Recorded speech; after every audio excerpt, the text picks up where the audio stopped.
Greetings, you scurvy landlubbers, and welcome to Board with Video Games, the gaming podcast that strives for the right balance of coverage for the games you play on your table and on your television. You can think of us as the Corey Matthews and Sean Hunter of gaming podcasts.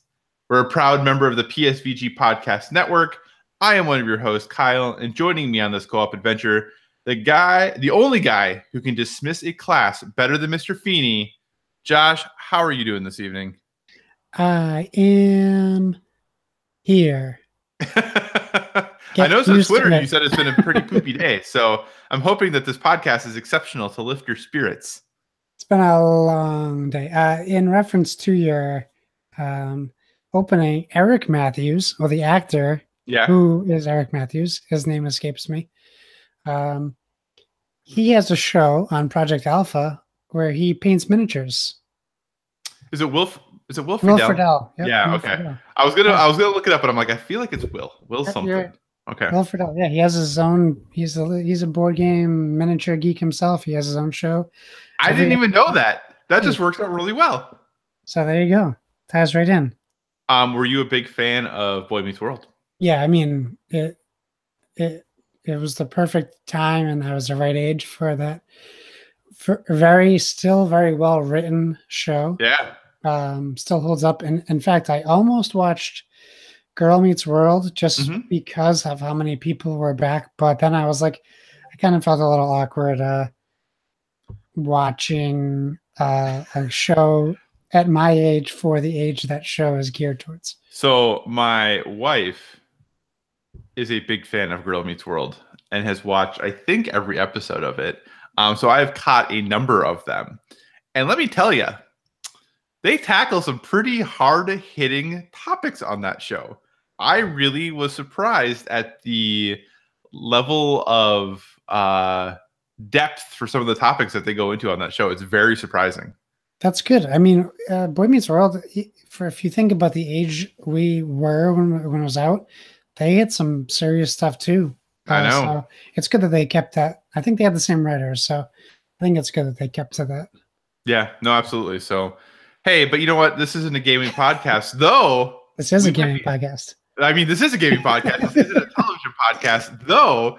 We might be talking about television more later. What?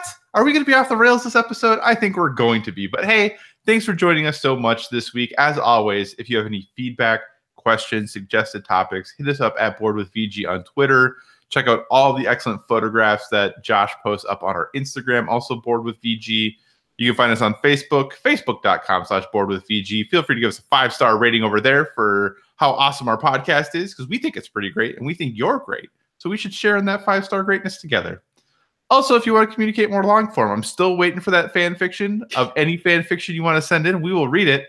So, hit us up, boardwithvg@gmail.com. And as always, on all the social medias, use that hashtag boardwithvg so that we can know what you're playing, what's going on in life. And you don't have to have pictures when you use that hashtag. It can just be regular old tweets or whatever, and you can use that hashtag. So, hey, enough with the housekeeping. We're probably going to go off the rails a little bit later, but let's stay on the rails for now and talk about what we've been playing. Josh, what have you gotten to your tabletop? Well, Azul came in today. That was exciting. Did you open it? I opened it. That's exciting. So do you, when as soon as you get a board game, do you open it automatically? Really? Yep. I never opened them until before I play them. I know. You tell me all these games you haven't shrinked. No, yeah, I opened it right away. There was only one board to pop, which was surprising. Oh, yeah. Components are nice. The tiles are great. The boards are nice. There's only 6 pages in the instruction booklet. That's back to front. The back of it says number 6. Oh, nice. Okay. So there's not even 6 pages. Right. So I'm excited to play it. We played. So Saturday, we had made plans a couple of weeks ago. We really hunkered down, and I lugged Gloomhaven next door to my buddy's house, where we attempted our retry at our campaign. And we actually started off in the town, and we started doing it right. I posted some pictures to the Instagram. I need to get better at Instagram stories, so I don't post just multiple pictures. I can just have a story. I got to figure that out. Show my age. So we have our party is called Squatty Party, and we have a Cragheart, which is myself, a Spellweaver, and a Mind Thief. That's our party setup. 3 characters, and yeah, it's a hard game. Even the very first mission is hard, and we had everything was set up correctly this time. So we found out a lot of the things we did wrong. And when you make an attack, and when the enemy makes an attack, you have these modifiers that you draw from a modifier deck. Mm-hmm. It can be +1, -1, ×2, -2, +2, or null. Those are your options. But when we played the first time, we used a wrong deck. So pretty much everything was like ×2, +4, whatever they were. They were all good cards. So now we play with the right deck, and there's a couple crucial moments where someone drew a null attack, so nothing happened, or it came to the point when we got into the last room in the dungeon we were in, our Spellweaver had no cards left, had 1 card left, so they basically couldn't do anything. Because isn't like that their life too? It's your life. So every turn you have to draw 2 cards. You have to play, so you have to play 2 cards. Mm-hmm. And on the cards, you have a top and a bottom. They're 2 different colors, but they do 2 different things. You have to do 1 top, 1 bottom. You can't pick the same. So you have to be careful. On some cards you lose, which means you don't get them back until the end of the scenario. Some cards go to your discard pile, which you can get back for resting. But you have to discard a card when you rest into your lost pile. So you're essentially almost always losing cards unless you play smart. And sometimes you just ignore the effect of the card and you use it as a basic movement or a basic attack. It's my first. Like, I've played a game of Descent once, and it was like years ago before I knew about board games. Like, someone tried to get me to play it, and I didn't do very well. They say if you like Descent, you'll like Gloomhaven. For me, it's my first heavy game. It's heavy. Like, there's a lot of stuff going on, even for the first mission. And we cleared the first mission, and we didn't get any rewards. Oh, okay. Like, is that because you did so quote? I don't want to say that you did. We didn't do poorly. But is it because you did? No, we did fine. Okay. We got everything. We got the treasures. You got a secret objective, and mine was to not loot any gold or treasure, and that was hard because like when you kill an enemy, they drop gold, and you're like, I'm good. You just I can't end my turn on a gold, otherwise I pick it up. So like. But then I got 2 what they call check marks, which eventually lead to perks. Mm-hmm. But like I'm used to like Pathfinder adventure card game where you get something every quest you complete. So we didn't get anything.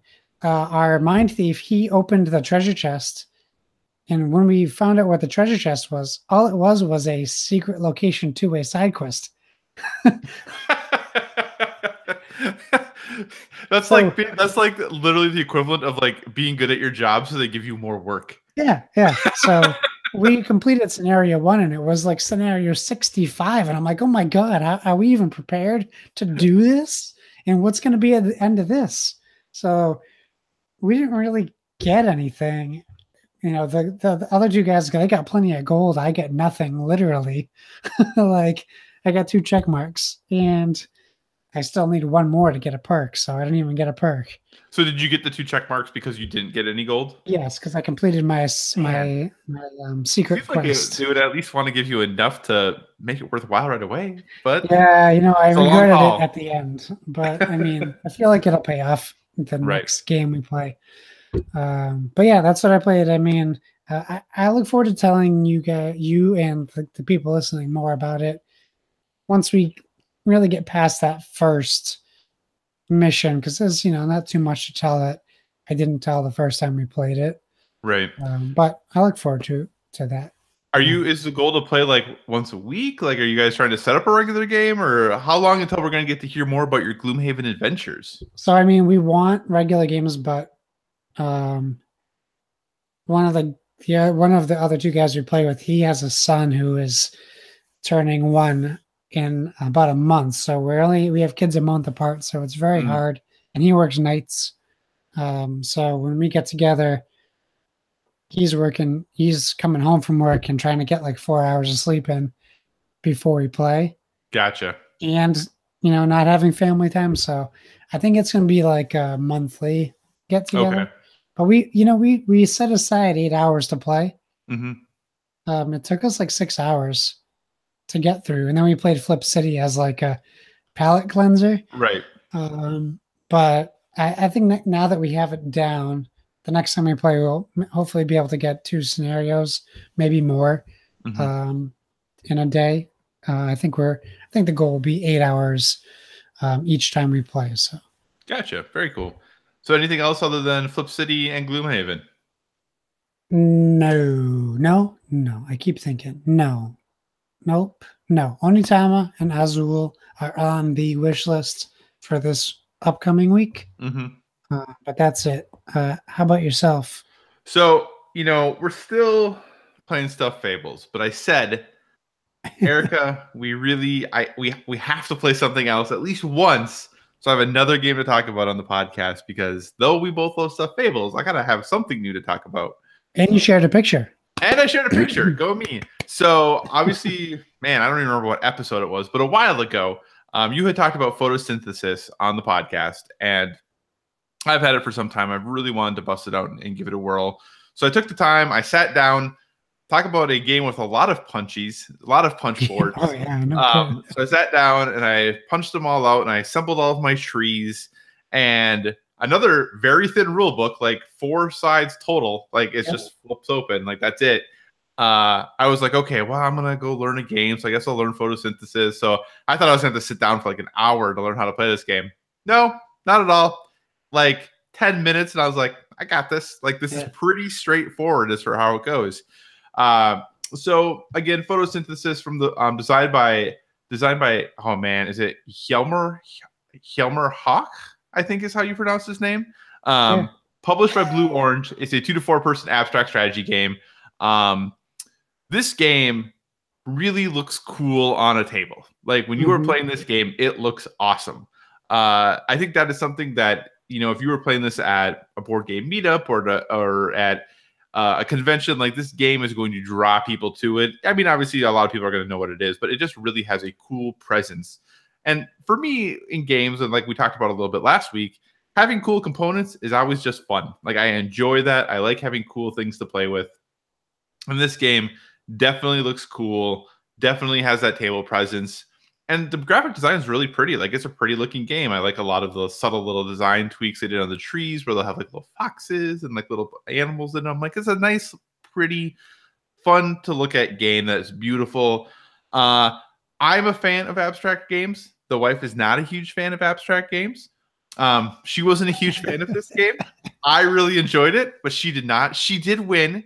We were tied in points at the end of the game, so we had to go to the tiebreaker, which she had more trees and seeds on the board than I did, so she won based off the tiebreaker. I will say I think playing with more than 2 people would make this game significantly more fun. And I think she probably would like it better as well, because we both got to the point where we're like, well, I can kind of like hose her when the sun is like on this side, and then she could pretty much hose me when it's on the other side, like with how we set things up. Whereas I think if you had even just a third person, it'd be much more challenging to do that. So I really enjoy the game. I definitely want to play it more, but like I said, I don't think Erica wasn't a huge fan. I think she would play it again because it is pretty quick. Like the game doesn't take very long at all. So I think if we were like had some downtime, like it's still upstairs, like sitting next to Stuffed Fables. So I think if we played Stuffed Fables and I was like, hey, we just played this, we just play one game of photosynthesis quick, I think she would play it with me.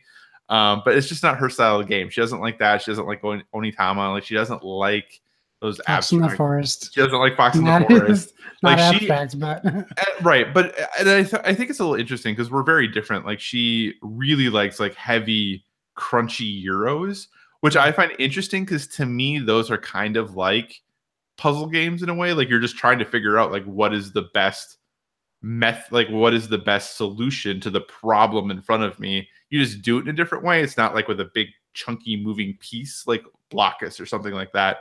Yeah. You know, so it's a different style of puzzle, but to me, I still see them both as puzzle games. So she really loves the big crunchy Euros, and we haven't played one of those in a while, so I think I got to bust one of those out because she's been she's been a good sport in playing a lot of the games that I want to, so I got to get one of those games that she wants to play in. But she does love Stuffed Fables, like I said. So yeah, Photosynthesis, I definitely recommend it. I think it's a simple, easy game to learn. Even if you haven't played a ton of board games before, it's something that is easy to pick up. Like I said, the rules are like 4 pages total, and really only like a page and a half of them are actual rules for the game. So definitely a recommend from me. But just be sure that people like abstract strategy games. Otherwise, they might not be a fan of it. So that's Photosynthesis. I recommend it. Josh, what have you been playing on your television, sir? Ah, boy, what have I been playing? Well, I mean, Sea of Thieves seems to have come and gone. Let's talk about Sea of Thieves together because we played it together. Yes. So let's jump into this. What are your thoughts on Sea of Thieves? All right. So I just had to listen to Jason hate on it on Flux to Post for about a half an hour, and I think his criticisms are justifiable. I don't share his disdain totally. Like he's really turned off from the price of like the aesthetics. That doesn't seem to bother me so much because I don't care what I look like. It's not enhancing my gameplay at all. I think it's exactly what I knew I was getting because I was in the beta and the alpha, you know, so much that I've seen it like slowly grow, but nothing monumental, like nothing crazy different. Like more and more components have been added in, but it's been the same game at the core, and that is a cooperative sailing game. You know, the missions are the same for now. The gameplay is very similar. The combat isn't. The combat on the ground isn't stellar, but it's beautiful. It's fun with 4 on the ship. And I said in the comments for a Flux Supposed episode, I mean, I enjoy it for what it is for the Game Pass price. I don't think it's a $60 game. In my mind, it is. It's $59.99 if you go buy it in the store. I don't think it warrants a $60 price tag. But I also understand there's a market for this game, and there's people out there who they're totally okay with the repetitive nature of the game. Go on a quest, do that quest, go pick up another one, get something very similar, do it again. You know, I understand that people enjoy that. It's the farming market. It's the World of Warcraft completists. It's the Final Fantasy open world. Keep fighting cactuars back and forth all the time. I get that. That's just never been like, with the exception of Diablo and Destiny, because they did it in unique, different ways where they made it feel like you weren't doing what you're doing. I feel like it's in the latter of those groups. I think it's in the. I've killed 15 pirates on this island already. I know what I'm getting myself into. But I have fun with you guys. Like, it's fun chatting with you guys. It's fun having fun. It's fun watching people play for the most part. I'm not going to spend 2 or 3 hours playing or watching it played, but it's fun in small bursts, I think. What about, I mean, we played together. We played with Mo. We played with Jason. We have previously played with Donnie. Yep. How has your experience been? And do you think it's worth $60? No, not at all. Not even close. I think the story of this game is very much, if this had released at $30 in early access right now, I think the narrative behind this game would be very different. I think this is the great a very good base of a game. This is a very good setup of a game. I don't think it's a very good game yet. You're right. I had a ton of fun hanging out with you and Jason and Mo and just being on the ship. I think the hard thing, like, I never knew what was going on. Like, Right. I was like, I'm on the ship. I'm going to put these boards on these holes. I'm going to shoot this cannon at that thing. And I guess we're sailing to this other thing. So I guess I'll stand on the deck for 5 minutes while we sail across the ocean. Because, like, what else do you do? Yeah. You know, and I think that's I think this is not, I can't take credit for this, and I don't remember who it said it. They said, like, this is like the best AOL chat room ever. Like, it's a great place to get together with friends and hang out and have fun things together. Like, the game is fun because of what you do with your friends, not because of the game. You know, like, really, it's the stories that you create. And I don't think that's a bad thing. I think there's definitely a place for that. I think that there is, you know, opportunities and a market for that. I just don't know that that's what I'm looking for when I'm playing games. Like, I want to be engaged in the gameplay of what's happening on, and I just really wasn't that often. And it's beautiful. The game is absolutely stunning to look at. I think the ocean, it is the best water, period, I've ever seen in a game. Like, it looks incredible. I think how the boats like go through the ocean and rocks, the weather effects, like all of that stuff is just spectacular. And I have no doubts Rare is going to continue to work on this. I think, you know, I've seen some people compare that to, you know, that this is Xbox's No Man's Sky, that it comes out, everyone's super bummed, but in a year it's going to be a great game. And it's possible, you know, like I think they have a really good base to work off of. It would be very hard pressed for me we just picked up the Division for us to play together. We have Far Cry 5. We like, unless it's a thing where like there's 4 of us who are like, let's play a game together. Like, I don't know what will ever draw me back, at least in the near future. I think if there is groups of like 3 other people who are like, hey, let's get together and do this thing. Like, yes, I would go do it, but I don't think I would ever choose to just jump into that game either by myself or with one other person. Sure. Yeah, I totally agree with you on that. So, yeah.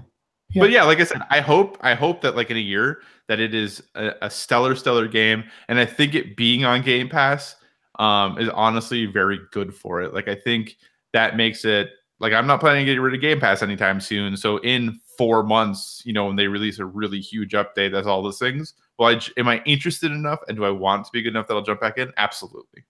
Yeah, for sure. So what else have you been playing? You know, I don't know if you saw it today. I saw on Microsoft posted, like, there's like the game Ark Survival. There's like a block Ark came out today for free I did trial. not see that. So I'm going to check it out. I think it's on either early access or game preview, but it's like Ark, but it's like almost like Minecraft graphics. Interesting. Yeah. I think either Major Nelson or Microsoft tweeted it out. What else have I played? Oh, so I jumped into Far Cry 5 today. Just to kind of get, because, you know, Kyle and I want to play co-op for the listeners, and you have to get through like the opening part of the game to do so. So I figured I'd jump in and get through that opening. It's my first Far Cry game, official Far Cry game. So, you know, I just had ideas of the interface, and I think what has it going in its favor is that it is a Ubisoft game, and every Ubisoft game seems to have the same overmap kind of feature in the recent Ubisoft games, like Watch Dogs, Assassin's Creed.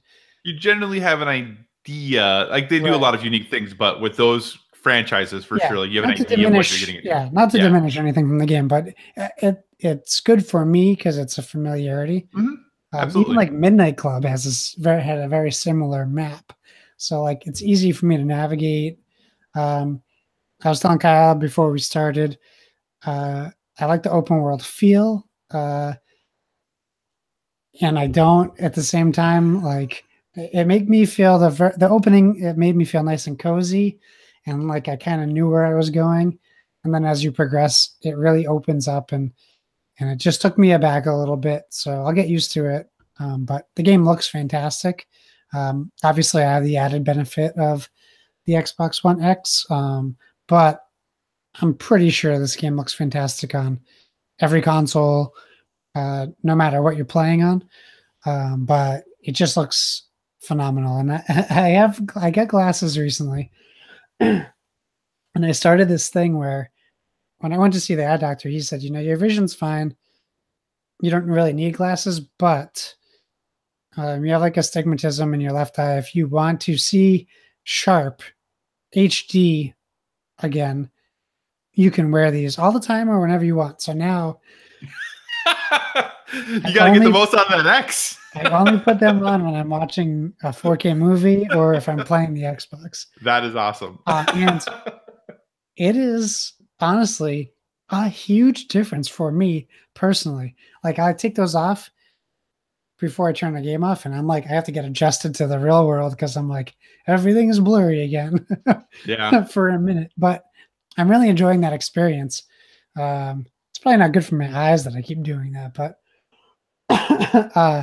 the game was great. I would say it's definitely super stylized, and it can be a little much in this political environment right now in the real world. So if you want to break, like I remember Seth was in our Discord was saying like he kind of doesn't have any interest in playing games that are like the real, like he likes escapism kind of stuff, then this is not necessarily the game for you.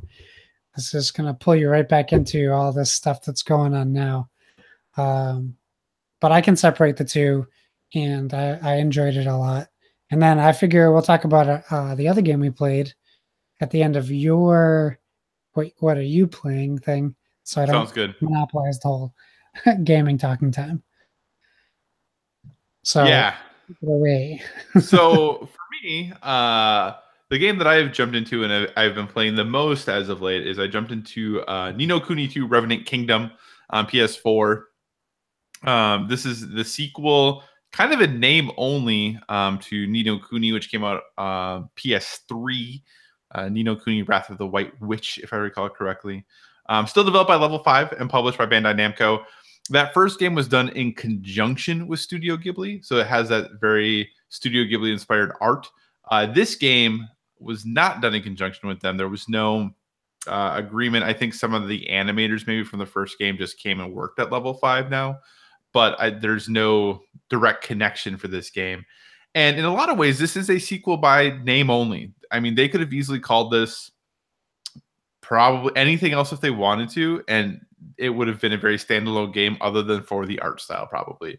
But you know what? Final Fantasies are all different, and they're still Final Fantasies. So it's not necessarily a bad thing. And I think, though, that since this is only game number 2, if they if they plan to continue this series, I think people assume there'd be more of a connection. It kind of takes place in the same world, but other than that, not a lot going on.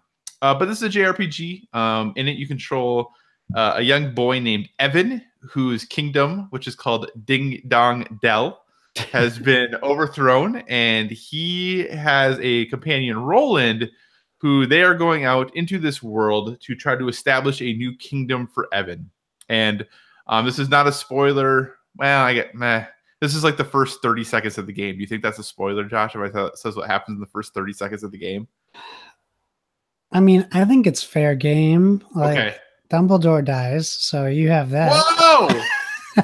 That's a huge spoiler if you are 10 years behind the times. So there you go. Now your spoilers seem less bad. Okay, so if you don't want to know anything about Ni no Kuni 2 and what happens in the first 30 seconds, ignore the next 15. Oh, like I meant the actor who plays Dumbledore, by the way. Jeez, why are you doing this to me? Anyway, so Evan has this counterpart, Roland, who in the very, very beginning of the game, you see Roland is presumably the president of the United States. And as he's driving into New York City in his motorcade, a missile comes and evaporates New York. And then Roland wakes up in Evan's bedroom in Ding Dong Dell. So Evan has the president of the United States as an advisor. It's pretty sweet. Anyway, so Evan's kingdom has been overthrown, and he's going out trying to establish this new kingdom. And his goal, Roland tells him, for any kingdom to function, they have to have like a guiding set of principles. Like, what do they want to accomplish as a kingdom? And he wants to build a kingdom where everyone can live happily ever after. That is his goal. You know, so that's his thing. So it still is really going for that charming, you know, earnest, heartfelt style is what it's going for. The first Ni no Kuni was really sad game. And this game is definitely trying to pull at the heartstrings. The downfall, and this is my major downfall with this game, is that there's almost no cutscenes. There's almost no voice acting. So like literally like you'll get to this really like pivotal point in the story and they'll have like 15 seconds of cutscene with voice acting. And then it just goes to the traditional JRPG thing of like words on the screen, hit X to continue or cross technically, words on the screen, hit it to continue, words on the screen that's no longer voice acted.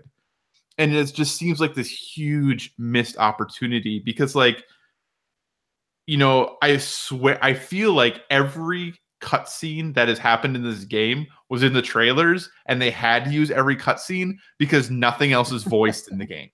Like it's that's pretty disappointing, to be honest. I'm about 10 hours. Yeah, I'm about 10 hours in.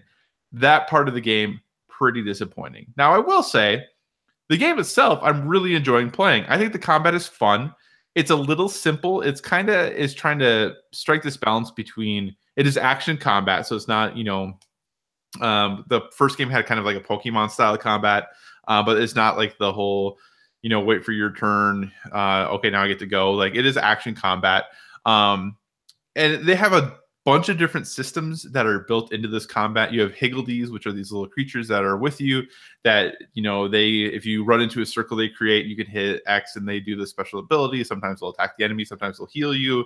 You have 3 different melee weapons that when they get up to 100% power, you can unleash these big special attacks and you can switch between those on the fly. And you also have a ranged weapon. And like they have a lot of complexity built into the combat system that you can really like hone into and use if you want to.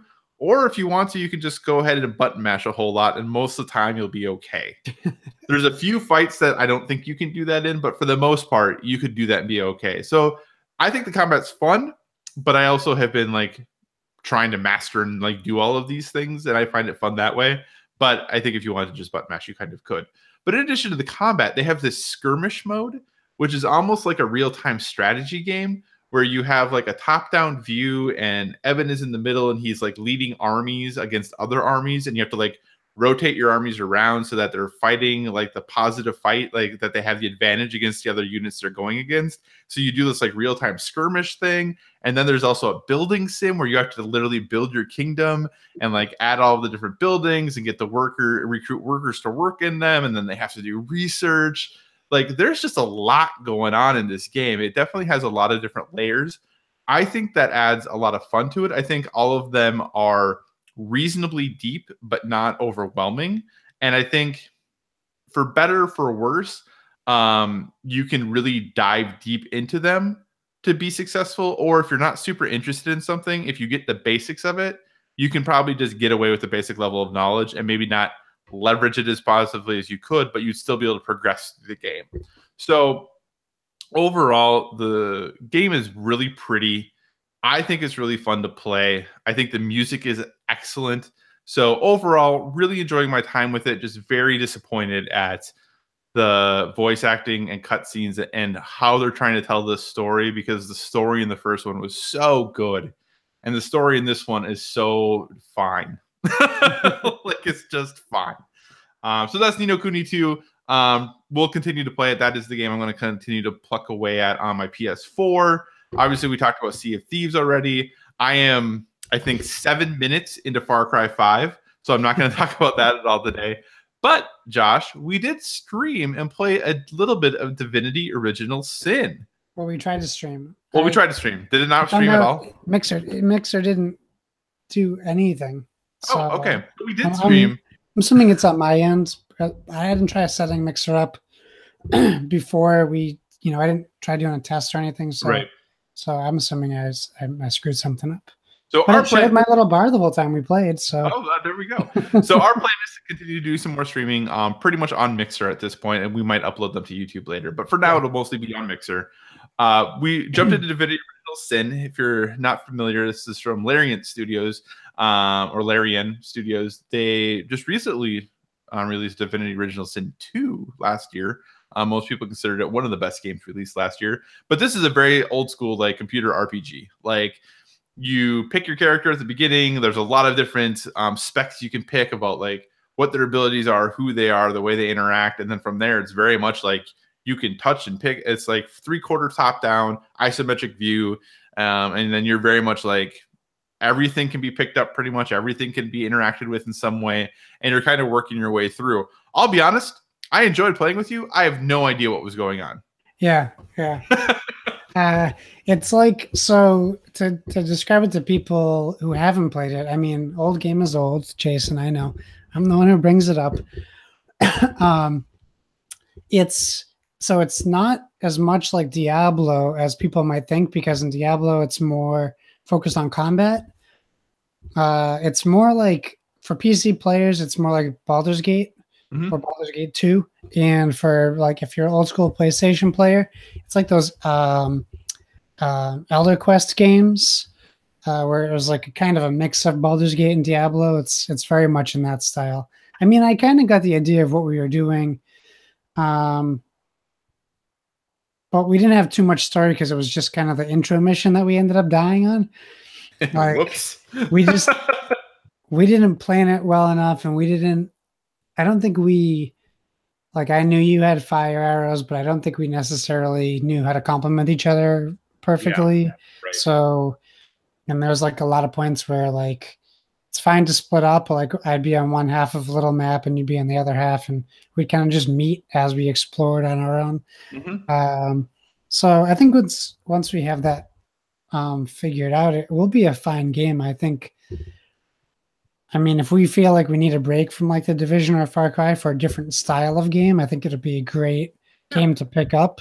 I enjoyed it for what it was. I think it looks good for a game that's a couple years old. So like, I enjoyed our time with it as well. So I look forward to playing it some more. No, I agree. I definitely would.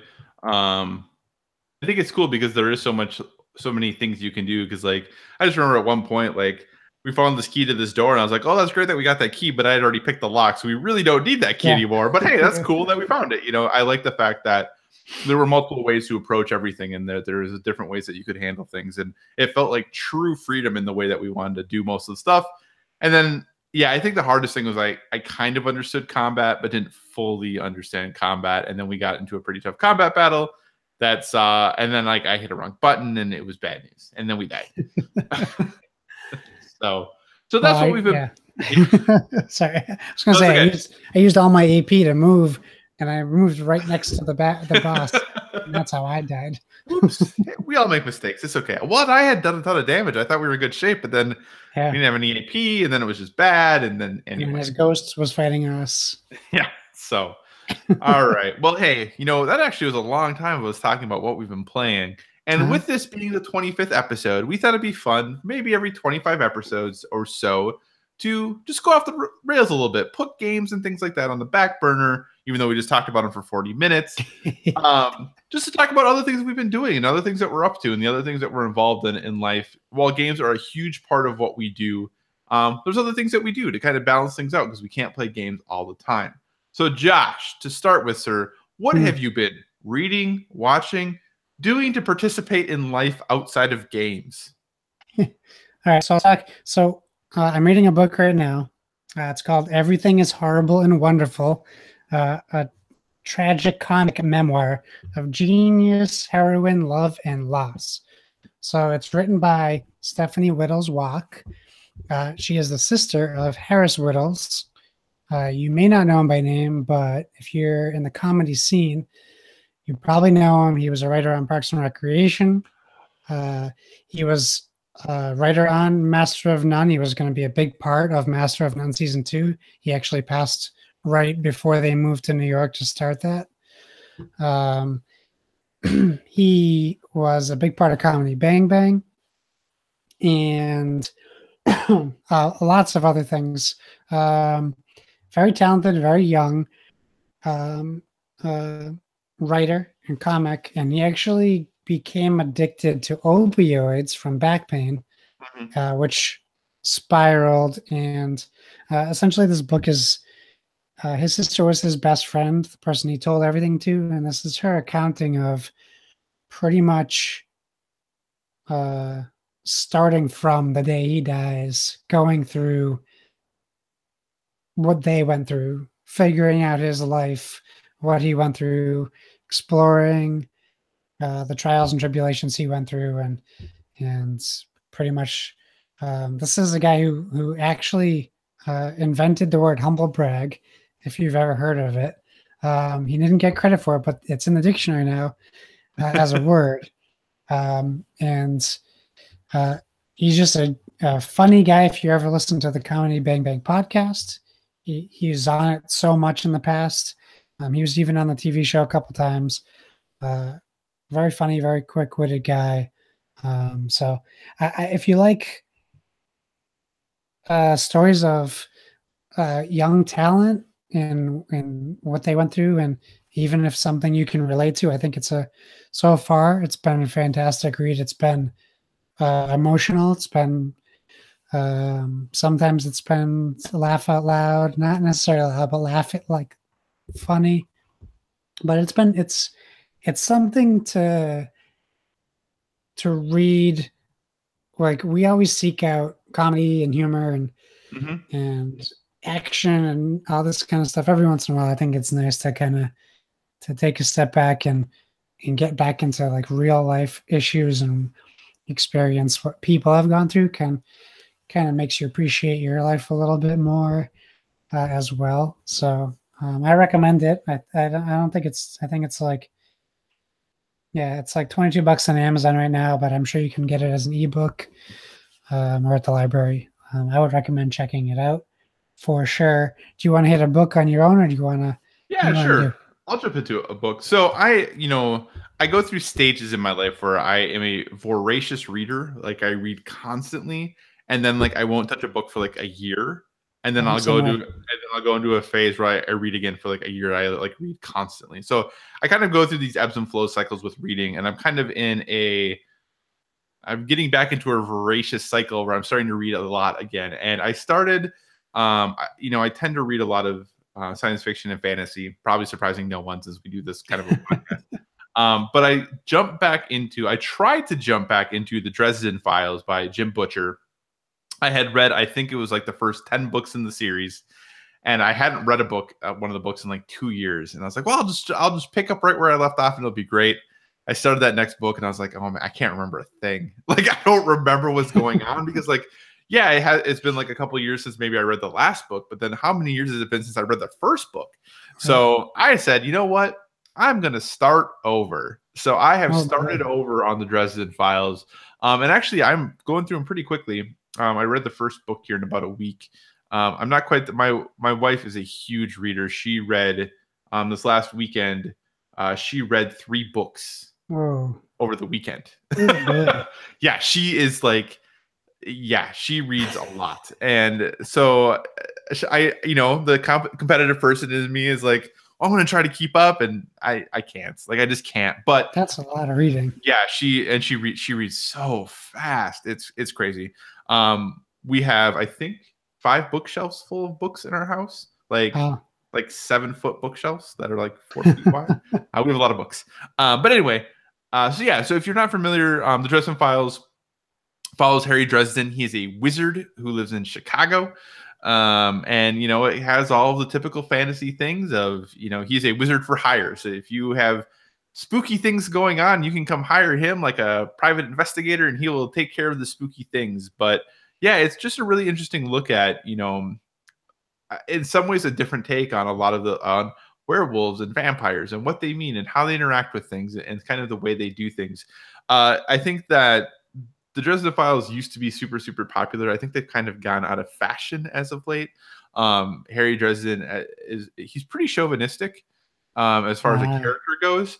But the one, I don't want to say saving grace, but the one thing I think that is advantageous to his character being chauvinistic is that usually when I should say advantageous that he is, but when he is, it usually bites him in the butt. Like, something bad happens as a result of him being the way he is. So it's not like, oh, look at our swashbuckling hero who does all these awesome things and is just really kind of gross. It's like, hey, this guy did something that's kind of stupid and he paid the price for it. So, he is kind of in probably not the most progressive of a character, but he definitely is also doesn't get away with being a chauvinist very often. It usually comes back to bite him as a result of that. So I recommend the Dresden Files. I think they're really, really well written. I think Jim Butcher's style of writing I find to be humorous. I like the way he writes, and I think that they're quick and easy reads, not because he isn't talented or skillful, but because it's just entertaining to read. So I definitely recommend them. There's a ton of them. I think it's up to 20 books now in the series or 18 books in the series. But I definitely recommend checking out the Dresden Files. Nice. Cool. I don't know what you want. That's all right. So I'll say this. So since I got my 4K setup, I've been trying to take advantage of all these movies that I got when I got it. Target at a sale, so I was like buy two get one free. So I got a bunch of movies. So I finally watched Thor Ragnarok, which I hadn't seen. It's so good. I loved it. It's so Did good. I mention it last time we talked? It's top 3 Marvel movies. My favorite, one of my. It was just so good. I watched it twice. I watched it once because I couldn't wait, and I watched it with my wife, who doesn't know I watched it before I watched it with him. So I watched that. I also watched Valerian and the City of a Thousand Planets. Whatever. Yeah. I wanted that to be real good. I did. I'm a fan of Luc Besson. Although he really tries hard to make me not a fan of his. Yeah, he's one of those people who it can be very trying to be a fan of. I'm pretty sure most people don't like him. And I'm just recently finding out people don't like The Fifth Element, which I love The Fifth Element. So it's, I don't know why. I guess I was living in a bubble where everyone loves that movie. I'm staying in that bubble because I think it's fantastic. So I didn't love Valerian. It looked incredible. I will say that. Saturday night, we watched Pacific Rim in 4K. Holds up, looked great. One of my wife and I would say it's one of our favorite movies. It's obviously not one of the best movies ever made, but it's one of our collective favorite movies. And then we went and saw the sequel Sunday. We got our babysitter, and it's a sequel. I've heard not great things, so that's why I'm asking. It's produced by Guillermo del Toro, not directed like the first one. But you can definitely see that. It's good for what it is. I don't want to spoil anything. It's obviously very new. Right. It's only a few days old. There's some funny stuff in it. There's literally an internet meme in it without spoiling anything. Someone posted that on Twitter, and I was like, oh yeah, how did I, it was very funny. John Boyega does a great job for what he has. Charlie Day, I still love him. They make him exponentially wackier, which I liked. You're not getting Idris Elba.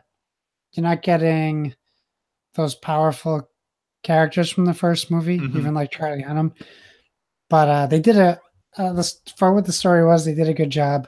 It looked incredible, sounded great. It's more on the lines of Transformers than a Pacific Rim, which if I had to critique it as a Pacific Rim fan, due to plot details, you're looking at more Jaeger versus Jaeger stuff, which is cool for a minute. I have my own issues with it. But that being said, I will own it. I would say though, if you're not a huge Pacific Rim fan, just wait for it on Netflix or Redbox or whatever. But if you like Pacific Rim, it's good for a matinee, not a $16 movie ticket, but but $9 movie ticket wouldn't be too bad. And then you watched something I'm a very big fan of. So I'll let you get to your list of what you're watching. Well, what? Okay, I guess I don't know what that thing is, but we'll find out as I go through. I'll tell you when you say it. Perfect. So, because of the partner's recommendation, we have started our Marvel rewatch as we work our way up to Infinity War coming up here at the end of April. So we're having to push. We didn't start it probably as early as we should have. So we're watching like 3 movies a week right now. So we just finished Captain America: Winter Soldier. That movie is so good. I love that movie. That movie is so good. Obviously, we've watched everything. We're watching them in chronological order, not the order or like order that they take place in the universe, not the order that they were released from in the theaters. So Guardians is next, which is also one of my movies I really, really enjoy. So that's been going well. It is amazing to me how many more references I'm catching by watching them in this quick succession. Like, I feel like I catch most things when I go to the theater to watch them, but when you haven't watched all of them, right? Like, because there are things that you'll be like, oh, I remember that from the previous movie, but sometimes it's like, oh, I remember that from like 4 movies ago, and then when you're watching them, well, I just watched that 2 days ago, not 2 years ago. It makes a big difference. I've been enjoying that. We will plan to watch that. We're going to go to Infinity War Sunday morning after it comes out. So we'll also try to avoid spoilers for a few days there, because Sunday morning is always when we go to the theater. Kind of our thing. So that's what we've been watching from that. I also recently watched. Again, I have problems about people, stars that I like. I'm a huge Tom Cruise fan. Me too. I'm not a huge fan of Tom Cruise in his personal life. Me too. But I like most Tom Cruise movies. I love all of Tom Cruise's movies. Have you seen The Mummy? No. Okay, so don't say you love all of them. I want to keep my love for him intact. So, because I did see The Mummy, and it was better than I thought it was going to be. Still not a great movie. But I thought it was going to be horrible. So I guess that worked out. But I watched American Made. I don't have an Xbox One X, but I do have an Xbox One S and a 4K television. So I still watch that in 4K in all of its glory. And that movie actually is a lot of fun. I really enjoyed it. And if you're interested at all, it's kind of a, inspired by a true story. So, anytime something is based on a true story, I always, you have to recognize they're going to make some things probably a little more exciting than they actually were to make the movie engaging.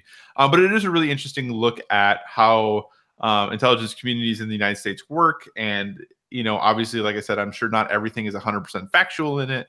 But it's still it's a good sit. It's a fun movie to watch if you have the opportunity to rent it. I think it's definitely worth the rental. I think Tom Cruise gives another really good performance. And actually all the supports in it are pretty solid as well. So I definitely recommend checking out American Made. I don't think the movie got a lot of buzz, but I think it's definitely an entertaining movie to watch. So I would definitely recommend that. Another thing I've been watching is a documentary series on Netflix called Ugly Delicious. That's the one. That's the one? Yeah. Are you a big fan of Ugly Delicious? Yeah. Blew my mind how good that was. Did we talk about this before? I don't think so. Oh, man. Yeah, I loved Ugly Delicious. I just finished it a couple days ago. And it's in 4K. And it is a 4K. It looks great. It sounds great. The food looks great. And I think the thing I like about this series is, I'm a big fan of food. I like food a lot. I watch a lot of food documentaries. I watch a lot of cooking things. Like, I love to cook. And I really enjoy watching a documentary series that examines all aspects of a food that it's looking at. And I think the easy example, and like each episode covers like a different style of food. Typically, like the first episode's about pizza, the second episode's about tacos. And I think like the thing that just kind of blew my mind, like looking at the tacos episode, is that they don't just go to like fine dining establishments. Like, they'll go there too, but they also go to like the street vendors and like, the food trucks that are selling tacos. And they go to like Taco Bell. Yeah. Like, they don't just go do like the high, like, another series that I really love is Chef's Table, but everything in Chef's Table is like super fancy, like the orchestral score, like how that whole series is shot. And I really enjoy that. And like the things that you learn about why Taco Bell's tacos are the way they are. Like, you learn the story about why that happened that way. And you learn this history lesson of like, why is food in America the way that it is when it comes to pizza and tacos and like a whole lot of other foods? So I think the series is just brilliant. I really hope there's going to be another season of it. I think it's really well done. It looks beautiful. It's shot really well. And I think that it's not just about food, it's about how food and life interact with one another. And I think that's a really fascinating thing. It really caught me off guard at how sincere it was of Yeah. a show, and like um, how interesting. And it wasn't just, I love food documentaries too, Hmm. and travel shows and all that kind of stuff. But it really like I recognized him because I know he had been on the Tonight Show a few times for the Mamafuku restaurant he Hmm. had. But to see, like it was all over the place. Like the first episode, he's confessing his love for Domino's pizza, Yeah. ordered Domino's pizza into a New York pizzeria Yeah. and ate it with the chef, who then said, "Don't you ever have Domino's brought into my restaurant again." He said it as a joke, but he was serious. Yeah. And they go And to Italy, and they go to what's the country that they keep going to? They keep going back to it well, they go episode to. after I mean, episode. they go to Japan a lot. Yeah, it's like it's not Italy, but it's in. Is it in Italy? I There's a don't know place what you're they referring keep to. going back to, and I'm blanking on it, or maybe the Netherlands or somewhere. But I mean, they what go they to do, Naples a lot. they did pizza in this place, and then it's like in Sweden or somewhere. The name's escaping me. Anyways, Okay. they did a whole episode on um, chicken and waffles, and I learned so much about the racist roots I know. of it and what it's like to be a thriving business in a business that a lot of African Americans don't even necessarily want to be in because of what it represents. Right. It And was why it represents surprisingly that. deep. Yeah. Yeah. It And was I learned so fascinating. much from it. Like it's such a good, I recommend it to everyone I talk to. It really caught me off guard. I kind of just watched it because I heard in passing someone talk about it either on like YouTube or on a talk show. And then my wife got sucked into it. She was watching me watch it.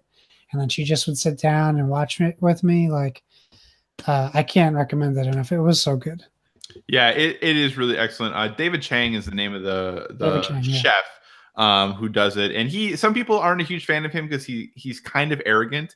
Oh, he's super arrogant. But I think I don't know, from a personality standpoint, I still kind of like him. Like I don't know. I think he's very honest. Person. Very honest about. He's cocky for a good cause. Yeah, absolutely. Because he's as good as he says he is. Yeah. So, and then just really briefly too, the other things I've been watching. If you're a kid of the '90s, and you have and you remember the '90s positively, because not everyone does. Everything Sucks though on Netflix is a great trip down memory lane if you are a fan of that. Also, if you are a person who enjoys music, especially musical scores, Hans Zimmer has one of his concerts from Prague. So it's called Hans Zimmer Live in Prague. Is on Netflix now.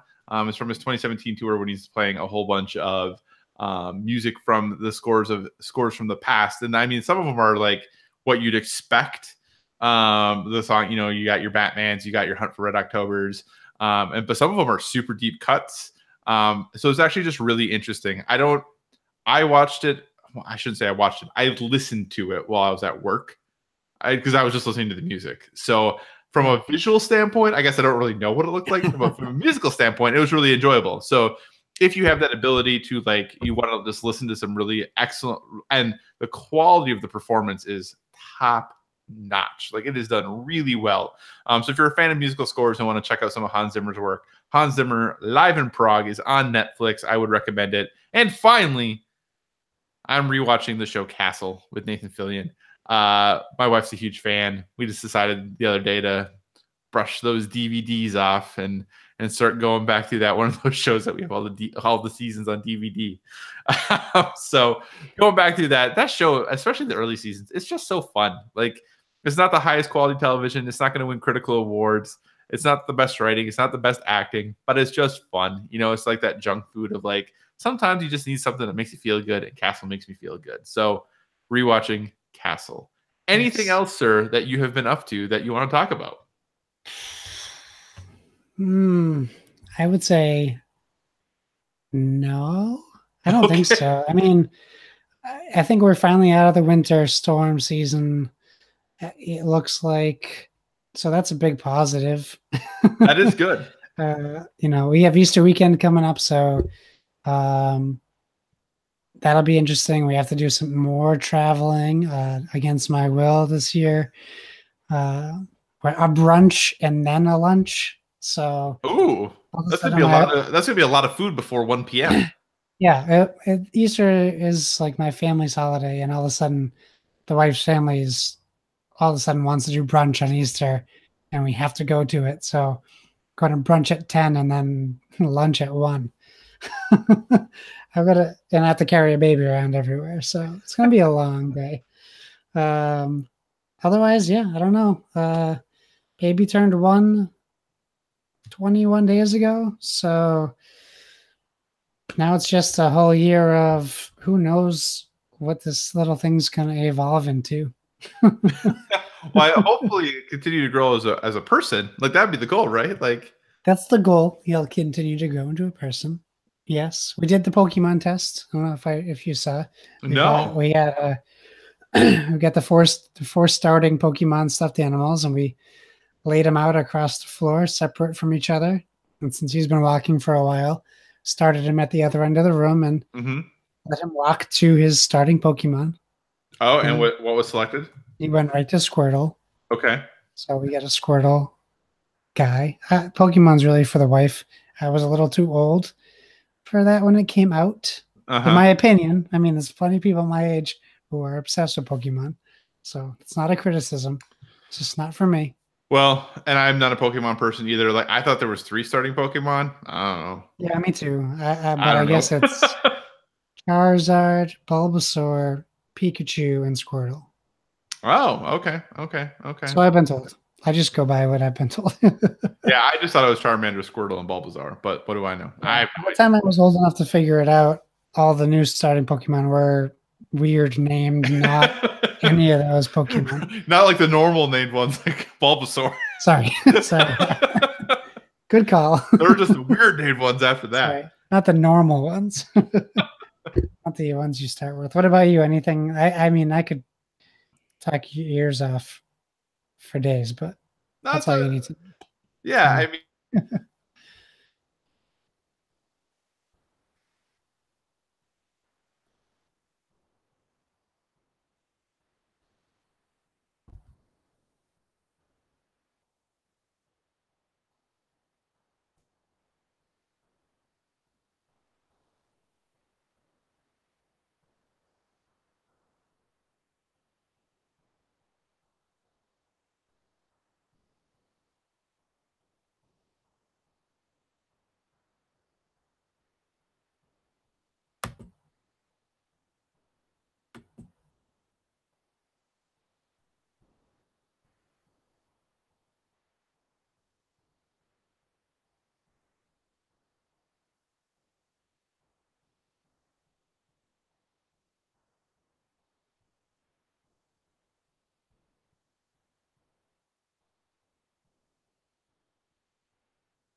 Hey.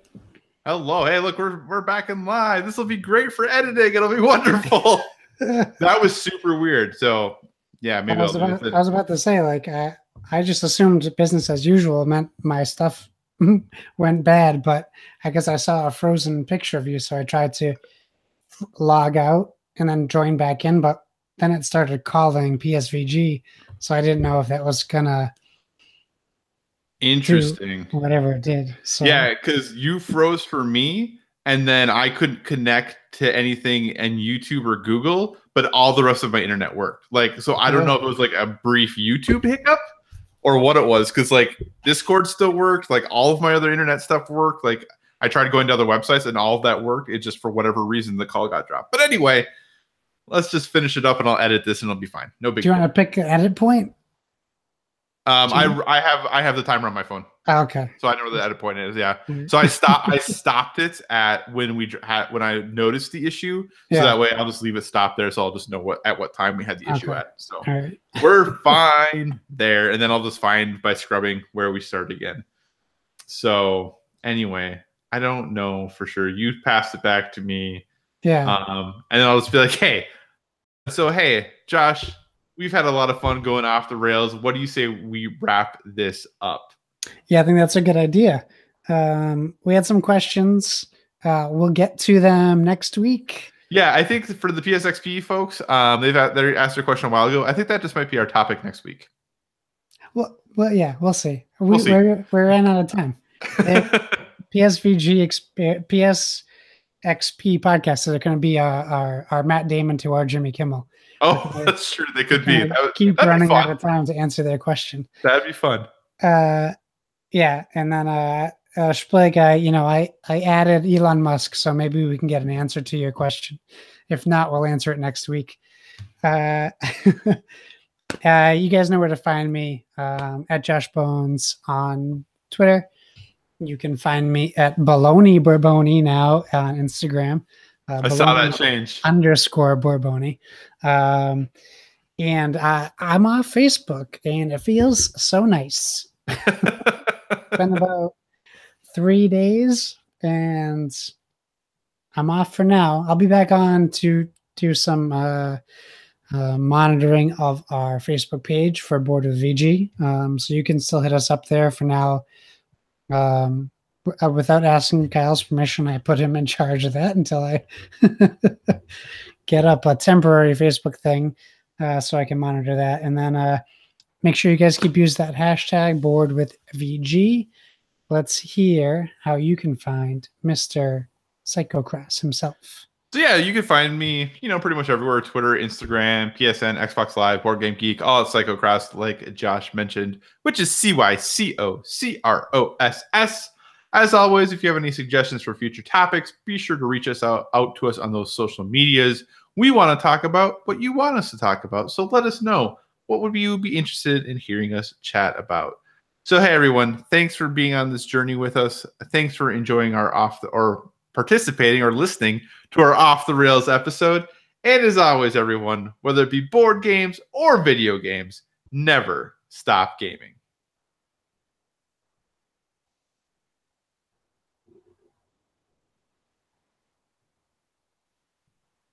So that's ended. I'm going to count that time. The end button isn't on here anymore. I wonder if any of that recorded. Well, it still says it's live. So yeah. I think it all recorded. But yeah, I think we're just going to hang up and leave the call, and then I will end it on the YouTube page. Because I don't have a stop button. It's gone. The stop's not there. Well, I'm just glad it wasn't me for once. That was so weird.